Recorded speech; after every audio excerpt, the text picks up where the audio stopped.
अंजलि अगर घर में सेविका की मांग कर दे तो घर में तूफान उठ जाता था। देव जो अपनी पत्नी अंजलि की कद्र तो करते ही नहीं थे, बल्कि 2 कदम आगे आकर शराब पीकर उनके साथ मारपीट भी करते थे। नमस्कार, स्वागत है आपका आपके अपने चैनल पिंड इमोशंस में।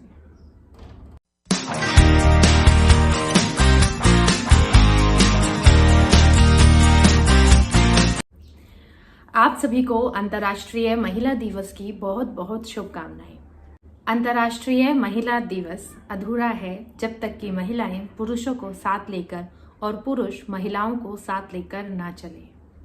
नारीवाद की इस दौड़ में हम देख रहे हैं कि जहां महिलाएं आगे आकर अपने आप को सिद्ध कर रही है, वहीं कुछ महिलाएं जिन्हें मौका मिला है आगे आने का, वो ऐसे कृत्य कर रही हैं पुरुषों के साथ अन्याय करके कि जो अपने साथ 200 महिलाओं को लेकर आगे बढ़ सकती थी, वहीं अपने साथ 200 महिलाओं को पीछे कर रही है। क्योंकि एक गलत महिला के कृत्य की कहानी 200 महिलाओं पर गढ़ी जाती है, लेकिन एक सही महिला के कृत्य की कहानी किसी पर नहीं गढ़ी जाती। समाज का और हमारा ये दुर्भाग्य है। तो इसका समाधान यही है कि हम क्यों ना स्त्री और पुरुष को साथ लेकर चलें। इसी पर मैं आपको एक कहानी सुनाने जा रही हूँ, जहाँ पर अगर आप पुरुष हैं और आप स्त्री की कद्र नहीं करते हैं तो क्या होता है। पुरुष को अगर ये लगता है कि वो अपने आप में संपूर्ण है, तो वो जान ले कि महिलाओं के बिना पुरुष अधूरा है। महिलाओं को भी अगर ये लगता है कि वो अपने आप में संपूर्ण है, तो वो भी जान ले कि आप भी पुरुष के बिना अधूरी है। देव जिन्हें लगता था कि उनकी पत्नी अंजलि उनके लायक नहीं है, क्योंकि वो बेहद पढ़े लिखे और सभ्य परिवार से थे, जबकि अंजलि ना ही ज़्यादा पढ़ी लिखी थी और थोड़े गरीब परिवार से थी, और गरीबी तो सभ्यता मानी ही नहीं जाती। अंजलि देव की पत्नी, जिसका समय बीत रहा था अपने पति की सेवा करने में, अपने सास ससुर की सेवा करने में और अपने बच्चों को पालने में, कभी अपने लिए सोचने की फुर्सत ही नहीं। सभी को खुश करने की एक अंधी दौड़ में शामिल थी अंजलि। अंजलि के मायके वाले उसे समझाते थे कि अपना और अपने स्वास्थ्य का भी ध्यान रखो, लेकिन वो नहीं सुनती थी। अंजलि अपनी सफाई में कहती थी कि समय ही कहाँ है अपना ध्यान रखने के लिए। कभी एक बच्चे को पनीर खाना है तो दूसरे बच्चे को दाल खानी है। सासू माँ भी इतनी महान कि अगर एक बच्चे की भी फरमाइश पूरी ना हुई तो घर में बवंडर। पानी का एक गिलास लेकर ना पिए और घर में मन करे तो 10-10 बार झाड़ू पोछा लगवा दे।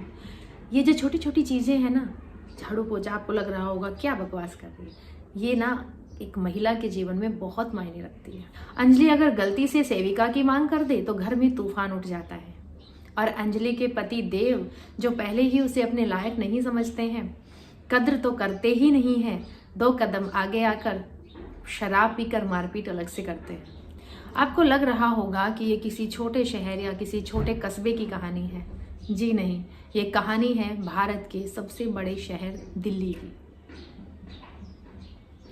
अंजलि की माँ नहीं थी, इसलिए वो ज़्यादा पढ़ लिख नहीं पाई, और उसके पास मायके की तरफ से ज़्यादा विकल्प भी नहीं थे, इसलिए बस बर्दाश्त कर रही थी और किसी तरीके से गृहस्थी की गाड़ी आगे बढ़ा रही थी। एक बार की बात है, अंजलि का छोटा सा ऑपरेशन हुआ।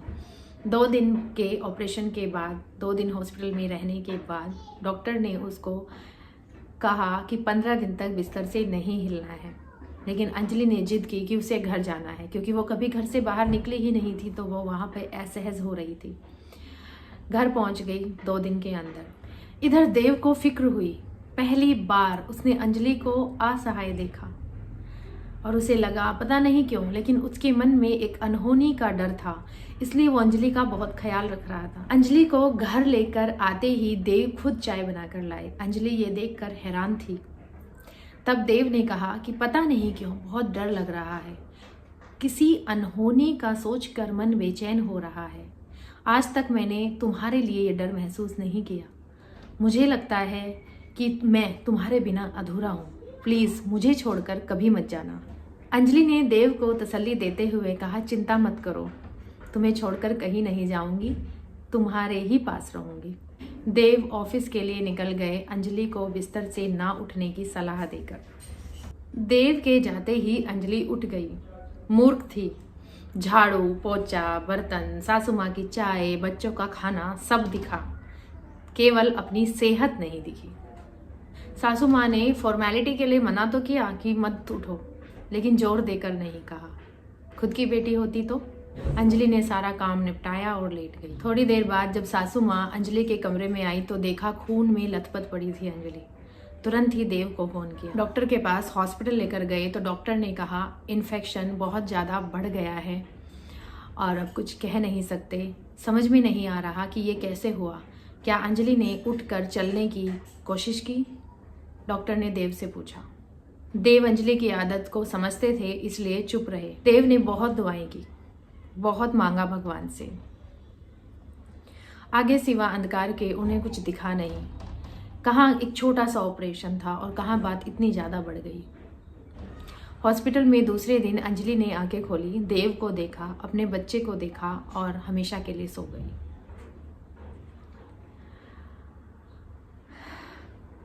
स्त्रियों सुनो, अपनी सेहत से ज़्यादा कुछ जरूरी नहीं है। अंजलि ने केवल 15 दिन घर के कामों को नज़रअंदाज कर दिया होता, अपनी अच्छी छवि बनाने को नज़रअंदाज कर दिया होता तो कहानी कुछ और ही होती। देव रोए, बिखर गए, टूट गए। लोग जब दूसरी शादी की सलाह देने लगे तो देव ने कहा जब एक शादी की कदर नहीं की तो दूसरी की कैसे करूँगा? नहीं, अब मैं दूसरी शादी नहीं करूँगा। यही तो है हमारा समाज, एक गई दूसरी ले आओ। यही तो चला आ रहा सदियों से। अब देव को बच्चों को पालना था, माँ और बाप दोनों बनकर। आज अंजलि को गए 4 साल हो गए। देव संभल गए हैं, बदल भी बहुत गए हैं। रसोई में कभी पानी का गिलास लेकर नहीं पिया था, आज पूरा का पूरा खाना पका देते हैं। खाने के साथ एक्सपेरिमेंट भी करते हैं बच्चों की खुशी के लिए। सेविका कोई भी आती है 15 दिन से ज़्यादा टिक नहीं पाती है, क्योंकि सासू माँ और बच्चों की आदत ऐसी है कि कोई नहीं सह पाता। देव याद करके रोते हैं कि कैसे अंजलि सब संभाल लेती थी, कैसे अंजलि बच्चों को डांट कर सुधारने की सलाह देती थी और देव नज़रअंदाज कर देते थे। कभी कभी सोचते हैं कि बच्चे जो इतने शैतान हैं, इतने जिद्दी हैं, उनकी वजह मैं ही हूँ। बच्चों के सोने के बाद आज भी बहुत रोते हैं। सोचते भी हैं कि पुरुष के इस अहम की जड़ें कहाँ हैं जो उसे उसका भी नहीं होने देती, जिसका होना किसी दुआ से कम नहीं। देव मन ही मन ये निर्णय लेता है कि वो अपने बेटे को पुरुष नहीं इंसान बनाएगा, अच्छा और बेहतर इंसान।